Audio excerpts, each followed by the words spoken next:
একজন কৃষক ঘোষণা করল, এমন কে আছো যে অমুকের বাড়ি থেকে উটের ভুঁড়িটা নিয়ে আসবে? আর ওই উটের ভুঁড়ি মুহাম্মদ যখন সেজদায় যায় তখন তার কাঁধের উপরে ছুঁড়ে মারবে। মুহাম্মদ যখন সেজদায় যায় তখন তার মাথার উপরে রেখে দেবে। কেউ কোনো কথা বলে নাই। ওই সময় উতবা ইবনে আবী মুঈত নরধম পাপিষ্ঠ, সে বলল আমি পারবো।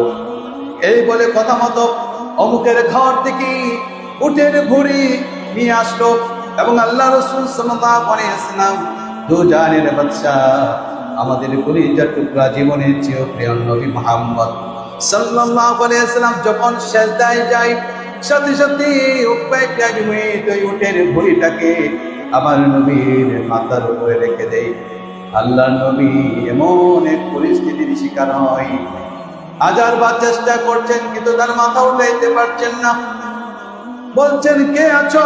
আমার মাথার উপর দিক থেকে এই উটের ভুঁড়িটা সরাও, আমার খুব কষ্ট হচ্ছে, আমার খুব ব্যথা হচ্ছে, আমি খুব ব্যথিত। আর ওই দিক থেকে আবু জাহেল, উকবা ইবনে আবী মুঈত বিশ্ব নবীর এই পরিস্থিতি দেখে তারা আমোদ করে, বিনোদন নেই, তারা হাসি ঠাট্টা করে। দেখো আজকে মুহাম্মদের খবর হচ্ছে, এবার মজা বুঝো। ওর ওই পাপিষ্ঠরা এটা বুঝে নাই কার মাথার উপরে উটের ভুঁড়ি দিয়েছে, যার জন্যে সব কিছু সৃষ্টি হয়েছে, যার জন্যে কোনো উকবা ইবনে আবী মুঈত জীবিত আছে। আল্লাহ তো সাথে সাথে গজব দিয়ে তাকে ধ্বংস করতে পারছে। এই বলদগুলো এটা বুঝছে না। আব্দুল্লাহ ইবনে মাসউদ রাদিয়াল্লাহু তাআলা আনহু তিনি বলেন, ওই সময় আমি নিজের চোখে ঘটনাটা দেখেছি, কিন্তু ওই সময় আমার পক্ষে নবী মুহাম্মদকে উপকার করার মতো কোনো সুযোগ ছিল না, করার কিছুই ছিল না।